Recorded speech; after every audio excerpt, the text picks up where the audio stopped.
समय व्यतीत किया। एक दिन ऐसा आया कि 8 दिनों से इसको भोजन नहीं मिला।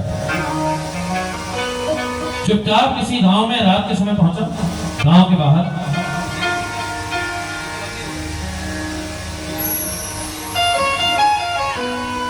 श्री राम श्री राम।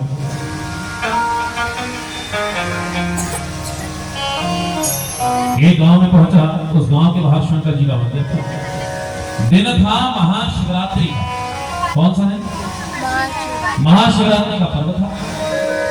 उस पर्व पर वो मंदिर से कुछ दूर खड़ा हो गया, रुक गया और इसने सोचा कि मंदिर के भीतर भगवान को भोग भी लगाया जाना है। जब मंदिर से सब लोग चले जाएंगे तो मैं थोड़ा सा फल प्रसाद चुरा लूंगा, भूख मिटा लूंगा। रात्रि के 12 बजे तक मंदिर में कीर्तन हुआ, रुद्राभिषेक हुआ, आरती पूजन हुआ। पंडितों ने भगवान शंकर के सामने भोग रखा, भोग लगाया और 12 बजे अभिषेक पूजन करके पंडित जी मंदिर से बाहर जाना। इसने देख सही मौका है मंदिर में जाकर फल चुराना। कई दिनों से भोजन नहीं मिला था। अनजाने में शिवरात्रि के दिन पूरा दिन भूखा रह गया। माने अनजाने में किससे व्रत हो गया, कुछ खाया भी नहीं। शंकर जी के मंदिर में भीतर पहुंचा। जैसे भीतर पहुंचा तो देखा मंदिर में तो अंधेरा है। मंदिर में अंधेरा था तो उसने क्या किया, तो उसी मंदिर में कभी कभार पूजन पाठ करते हैं तो घी तेल फैल जाता है, थोड़ा सा घी फैल गया। इसने देखा कि मंदिर में अंधेरा है। गले में एक दुपट्टा डाला था, बहुत पुराना, एकदम फटा मैला कुचैला। इसने उसको फाड़ा, एक चिंदी जैसी बना ली, बत्ती जैसी बना ली, घी में उसको लपेटा और मंदिर की घंटे से बांध के जला दी। और इससे क्या हुआ कि शंकर जी के मंदिर में जो अंधेरा था वो दूर हो गया। शिव जी के ऊपर परछाई थी अंधेरे की, वो हट गई। माने अनजाने में पहले इससे शिवरात्रि का व्रत हो गया और इसने अनजाने में दीपदान भी कर दिया। अब रह क्या गया, तो जो फल चुराने आया था शंकर जी को देख ही लिया, अनजाने में दर्शन भी हो गए और 2-3 फलों को हाथ में लिया और जल्दी जल्दी खाने लगा। मंदिर किसी सामान को चुराना चाहता था, इतने में कोई पंडित मंदिर में प्रवेश कर गया। पंडित ने शोर मचाया कि भैया मंदिर में चोरी हो रही है, चोर है, चोर है। लोग इसे पकड़ने को भागे। ये मंदिर से बाहर निकला, 100 सीढ़ियां थी, पैर फिसला, लुढ़क के मंदिर के सीढ़ियों से नीचे पहुंचा, पत्थर से सिर टकराया और गोविंदाय नमो नमः हो गया। कहां मर गया? शंकर जी के मंदिर के पास। अनजाने में शिवरात्रि का व्रत हो गया, दीपदान हो गया, शंकर जी का महाप्रसाद खा लिया, जिससे सब पाप नष्ट हो गए और उन्हीं के दरवाजे पे मर गया। यमराज की अदालत में पहुंचा तो यमराज ने कहा कि भाई इसको तो दंड दो, चोरी डकैती करता था, माता पिता को कष्ट देता था। तो चित्रगुप्त ने कहा कि इसने शंकर जी के मंदिर में गलती से दिया जलाया, प्रकाश कर दिया, अंधेरे पड़े मंदिर में, दीवार में।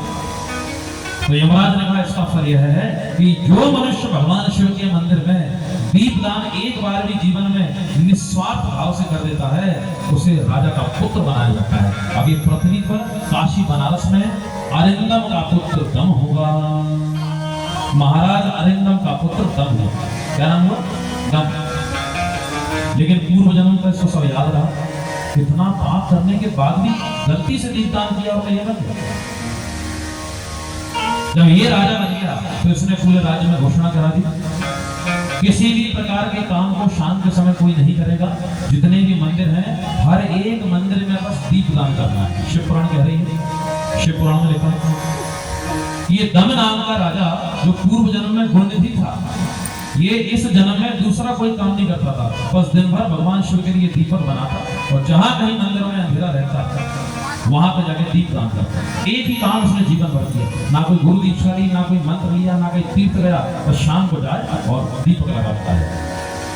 और लोगों से भी कहा कि जहां कहीं मंदिर में अंधेरा मैंने देख लिया तो जीवित नहीं छोड़ो, हर मंदिर में दिया लगा। इस दीपदान की महिमा से जब ये मर के भगवान के धाम पहुंचा तो अगले जन्म में अलकापुरी का राजा हुआ। इसने भगवान शिव को प्रसन्न किया और भगवान शिव ने इसको वरदान दिया कि तुम ही मेरे पड़ोस में रहने वाले अलकापुरी के राजा कुबेर हो गए। बोलिए कुबेर जी महाराज की। दीपदान की महिमा। कहां एक बालक जो माता पिता की सेवा नहीं करता था, चोरी डकैती करता था, संध्या गायत्री नहीं करता था, लेकिन गलती से दीप दान किया तो कुबेर हो।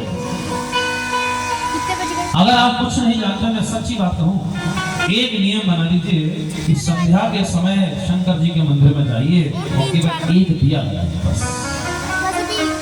ये एक ऐसा काम है माताओं बहनों प्रेमी, आप पूरे भारत में कहीं हो, पूरे विश्व में कहीं हो, ये काम आप कहीं भी कर सकते हैं। कहीं भी जाएंगे कोई ना कोई मंदिर तो मिलेगा, कहीं ना कहीं तो शंकर जी का मंदिर होगा। शंकर जी सबसे पुराने भगवान है। राम मंदिर की भी खुदाई हुई थी तो सबसे पहले शंकर जी ही निकले थे। शंकर जी सबसे पुराने भगवान है। कहीं भी जाओ शंकर जी का मंदिर मिलेगा। और जैसे अंधेरा हो, शाम हो जाए, एक दिया लगा दीजिए, तब छोटी सी एक रुई की पत्ती की डिब्बी अपने पास रखो, एक माचिस ले लो, जहां कहीं जाओ, मुझको मोबाइल से भी छोटी चीज है, कहीं भी रखा जाएगा। और जहां कहीं जाओ दीप दान करो। मैं छोटा सा प्रयोग तुम्हें बताऊं, जो मनुष्य सावन के महीने में प्रतिदिन आटे के 11 दीपक भगवान शिव के सामने लगाता है, उस दिन भी ज्यादा दीपक को जमीन पे नहीं रखना चाहिए, थोड़े से चावल रखो, उस पर दीपक रखो। आप लोगों के तो यहाँ दीपावली पे ही दिए रखे जाते हैं, लेकिन तीर्थों में जाइए, तीर्थ क्षेत्रों में जाइए, कुछ भक्त तो ऐसे हैं जो सावन के महीने भर घर के बाहर दिया रखते हैं। अरे शिव महापुराण की कथा सुनते हैं, तो आपका यहाँ का घर हो चाहे मुल्ताई का घर हो, आपको तो प्रतिदिन दीपक लगाना चाहिए। भगवान शिव यहाँ बैठे हैं, यहाँ शाम के समय माताएं भजन करती हैं, रात्रि में जागरण करते हो, कीर्तन करते हो। आज तो आपको भोजन में 1 घंटा लेट हो जाएगा, चल जाए, कोई दिक्कत। आज 108, 251, 501, 1000 जितने दीपक हो, रात्रि के समय यहाँ दीपक लगाइए। पूरे शंकर जी के मंदिर से लेके गांव की गलियों में लेकर, ज्यादा नहीं कर पाओ तो जितनी माताएं बहनें हमारी बैठी हैं, अपने घर के बाहर 5-5 दीपक लगा लेना, पूरे गांव में रोशनी हो जाएगी। भगवान भी देखेंगे भाई श्रावण में कौन है मेरा भक्त जो दीपावली कर रहा है। जो मनुष्य अपने घर पर या घर के बाहर या किसी शिव मंदिर में शंकर जी के लिए दीप दान करता है, लक्ष्मी देवी ऐसे मनुष्य के घर सदैव रहती है, कभी त्याग नहीं करती। दीप दान करिए, कुछ नहीं जानते, बच्चों को आदत है, जाए दीप लगा के 5 दीपक तो नित्य लगाने चाहिए। अपने रसोई घर में अन्नपूर्णा जी के लिए, तुलसी जी में, शिव जी के मंदिर में, पूजन के कक्ष में, और भंडार गृह में, और जहाँ शयन करते हैं उसके वहां चौखट पर, ये सब चीजें करना चाहिए। बिना दीपक के कोई पूजन स्वीकार नहीं होता। ये दीपदान की महिमा होती है। आज की कथा में माताओं से कहा था 11-11 दीपक बना के लाना। जो लोग लाए होंगे अच्छी बात है, ना लाए हो तो रात्रि के समय शंकर जी के मंदिर में दीपदान करना। श्रावण के महीने में जो मनुष्य 1.25 लाख दीपक पूरे महीना भर में, नियम बना लो, इतने दिए लगाएंगे, 50 लोग इकट्ठे हो जाओ, ये सब चीज करो ना। कहीं कांवड़ चढ़ाने जा रहे हो डीजे बजाकर, ये तुम्हारी कांवड़ का कोई मतलब नहीं है, ढोक के पूरा बंद करो। बिल्कुल आजकल नाटक बहुत चल रहा है, कांवड़ लेने जा रहे हैं, कांवड़ का अर्थ होता है, सुनो मेरी बात, जिसे कंधे पे रख के ले जाया जाए, कंधे पे, और कम से कम 7 कोस माने 21 किलोमीटर की पैदल यात्रा करे। किसी सुंदर जैसे ताप्ती नदी भर के लाओ, और ताप्ती नदी से 21 किलोमीटर दूर जो मंदिर हो, कम से कम 21 किलोमीटर हो, 7 कोस हो, वहां पर ले जाके बिना कुछ खाए पिए, बिना रुके, बिना किसी को दिए, वो कांवड़ लेके जाइए, और फिर शंकर जी का अभिषेक पूजन की, और बहुत दूर है तो फिर वो उनकी और सुंदर विधि। आजकल तो 50 नेता इकट्ठे हुए, 50 लोग इकट्ठे हुए, कांवड़ यात्रा निकल रहे, कहाँ, इस मोहल्ले से उस मोहल्ले से। ये भगवान तुम्हारे विज्ञापन के लिए है। हमारे भी नगर में कभी कांवड़ यात्रा हुई तो मैं यहाँ आ गया था, हम यहाँ आ गए, वरना हमारी आदत है कि गड़बड़ हुआ तो हम बोलते हैं अपने नगर में, तुरंत बोलते। हम यहाँ आ गए, कांवड़ यात्रा निकली, 1-1.5 किलोमीटर की कांवड़ यात्रा होगी, उसमें शंकर पार्वती जी को बना के रोड पे नचा रहे हैं, कहीं लड़कियां नाच रही सड़क पर, कहीं डीजे बज रहा है, कहीं फोटो खिंच रही, कहीं नेता आ रहे हैं, आचार्य बैठे वो भी ये सब देख रहे हैं। ये कौन सा तरीका है? अभी पहुंचू तो नवरात्रि में बहुत बड़ी कथा होटल में है, नवरात्र में 9 दिन जो उत्सव होगा तो 7 दिन भागवत की कथा। हम जब होशंगाबाद में कथा करते हैं तो कोई विषय नहीं छोड़ते, कांवड़ यात्रा कर रहे हैं, देखा देखी में सब चल। अरे किसी तीर्थ क्षेत्र में जाइए, किसी ज्योतिर्लिंग में जाइए, तीर्थ क्षेत्रों का भी हाल आप देखें। काशी विश्वनाथ में जाओ, कितनी निष्ठा से जाओ। हम भी अपने माता पिता को पिछले महीना ले गए, हमारी माँ शंकर जी का विशेष पूजन करती है, तो हमने कहा तुम चलोगे? कहीं हाँ चलो, तो हम ले गए। साल में 1 तीर्थ हो जाते हैं, वहां पहुंचे तो मन को ठीक नहीं कर रहा हमारा। जिन्हें काशी विश्वनाथ भगवान के बारे में हमें तरफ सुन लगे थे, जिनकी महिमा काशी विश्वनाथ पूरे विश्व के जो नाथ है, वहां पर खींचा ताली हो रही। लोग डिस्पोजल दूध चढ़ाने के बाद डिस्पोजल शंकर जी के भी फेंक रहे हैं। पान तमाकू गुटखा खा रहे हैं, वो वहां बैठे हुए जल चढ़ा रहे हैं, उनके मुंह से थूक चढ़ रहा है तो भगवान पे जा रहा है। प्रसाद चढ़ा रहे हैं तो नकली प्रसाद नकली ही सब शंकर जी पे चढ़ रहा है। ये कौन सा तरीका है? इसलिए तो आज के समय में तीर्थों में आदमी जाना नहीं चाहता। क्यों? हर जगह पंड और खींचा पानी मचा रहा है, लूटा मारी मचा रहा है। महाकाल मंदिर में अभी रंग पंचमी की होली पे आग लगी थी मंदिर में, तो ऐसा क्या कर रहे थे मंदिर के भीतर? तो बाद में पता लगा, न्यूज में दिखाया शंकर जी के साथ होली खेल रहे थे। अब शंकर जी तुम्हारे साथ होली खेलने के लिए बताओ, होली खेलना है, बाकी बिहारी के साथ होली खेलने जाते हो तो भगवान हो गए। कोई मर्यादा भगवान की है? रुद्राभिषेक हो रहे हैं आपके यहाँ तो बहुत ठीक है, लेकिन अभी धीरे धीरे या तुम्हारे गांव में भी आ जाएगा। संगीत में रुद्राभिषेक होने लगे। आर्केस्ट्रा होती ना, आर्केस्ट्रा मंडली, आर्केस्ट्रा मंडली को बुला लेते हैं और इधर वेद मंत्र बोले जाते हैं। अभी अभिषेक होता है तो बीच अभिषेक में लोग नाचते भी और फिर कहते हैं ये वाला भजन और सुना ना, और शंकर जी मूर्ख होने बैठे तुम्हारे सामने। ये कौन सा तरीका है? आर्केस्ट्रा के साथ फिल्मी धुनों पर भगवान के गीत गा रहे हैं। अखंड रामायण करेंगे तो फिल्मी धुनों पर पूरे रात भर गाँव को नहीं सोने देंगे। ये हो गया है हमारे साथ। आपको नहीं लगता कि पुराने लोग बैठे हैं, राधे श्याम धुन पर पहले रामायण जी होती थी, ठीक है, तो कितना अच्छा लगता था। लेकिन धीरे धीरे सब बेकार हुआ, क्योंकि हमको धर्म में आनंद नहीं चाहिए, हमको एंजॉय करना। सुंदरकांड हम कराएंगे तो मजा आना चाहिए, हमारा शोर होना चाहिए। रुद्राभिषेक कराएंगे तो शोर होना चाहिए। देवी जी बैठा लेंगे, देवी जी के तो हाल हम लोगों ने क्या कर रखे हैं। देवी जी बैठा तो लेते हैं, ना जोत है ना जवारे हैं विधिवत, और जिस दिन विसर्जन होता है उस दिन आप देखिए खूब शराब पी करके देवी जी का विसर्जन करते हैं। कोई कह रहा हमारे भीतर माता आ रही, कोई कह रहा हमारे भीतर देवता आ रहे। जो 4-4 दिन नहा नहीं रहे उनको माता आ रही है, और हम लोगों को एक भूत भी नहीं आ रहा है, इतने सालों से पंडिताई कर रहे हैं। तो सबको अपने मजाक बना रहा। ऐसा व्यक्ति का जीवन पूरा मजाक है। दीप दान कर लो, दूध चढ़ा लो, दही चढ़ा लो, पाठ कर लो, आरती कर लो, दंडवती परिक्रमा कर लो। 108 पाठ की चीज करती नहीं मिलेगी, ये समान थोड़ी लगेगा। हमारे पिपरदेवी से सिर्फ बैंक में मैनेजर है, लेकिन उसके बाद भी शिव महापुराण, वरना पढ़े लिखे लोग कहाँ पुराण सुनना चाहते हैं। खुद भी लाभ ले रहे हैं और कितने सारे लोगों को लाभ हो रहा है। नहीं तो वो चाहते तो मुल्ताई में अपने घर के कहीं करा लेते, कमरा बैठ के सुन लेते।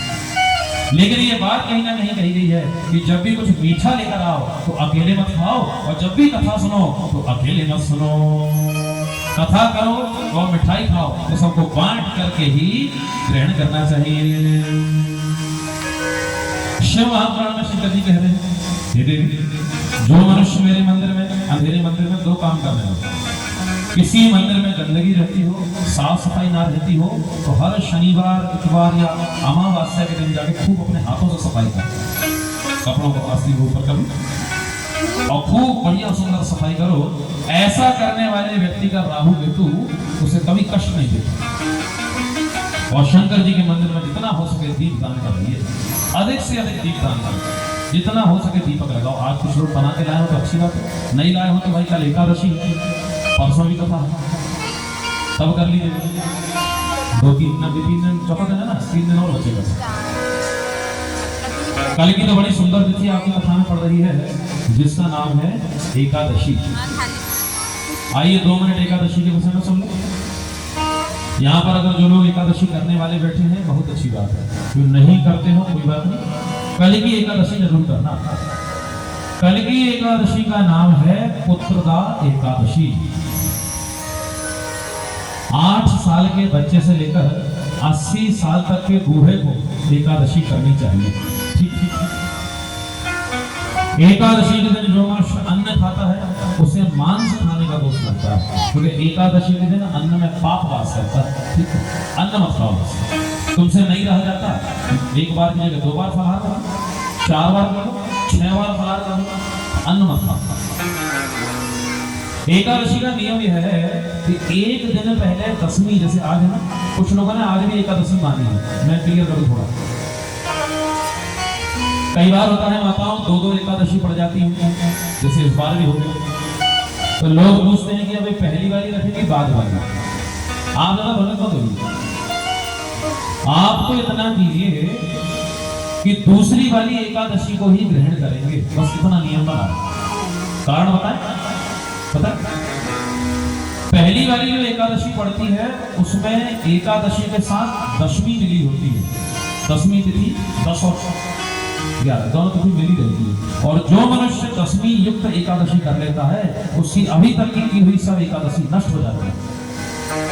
उदाहरण, कौरवों के पिता का क्या नाम था? धृतराष्ट्र। जब धृतराष्ट्र ने भगवान श्री कृष्ण से पूछा कि मैंने जीवन में एक भी एकादशी नहीं छोड़ी है, तो मेरे सामने मेरे 100 के 100 पुत्र कैसे मारे? भगवान श्री कृष्ण ने बताया, कंधे पे हाथ रखा और कहा, महाराज धृतराष्ट्र, आप जितनी एकादशी करते थे ना वो सब दशमी युक्त होती थी, इसलिए आपको किसी एकादशी का फल नहीं मिला, तुम्हारे सब पुत्र तुम्हारे सामने मारे। दूसरी वाली एकादशी में अगर 1 मिनट भी एकादशी है और इसके बाद पूरा दिन अगर द्वादशी है तो इसको जरूर रखना चाहिए, क्योंकि अगर दूसरी वाली एकादशी जिसमें 12 मिली होती है वो वाली एकादशी करोगे तो पहले कभी कोई एकादशी छूट भी गई हो, बिगड़ भी गई हो, भूल गए हो, शादी ब्याह में गए हो, नहीं रख पाए हो, तो भी उसका दोष नहीं लगता और उसकी भी पूर्ति हो जाती है। और यहाँ शंकर जी का शिव महापुराण चल रहा है, तो भैया मैं ज्यादा नहीं कहूंगा, लेकिन भगवान शिव भी स्वयं एकादशी का व्रत करते हैं। मतलब हमारे भोलेनाथ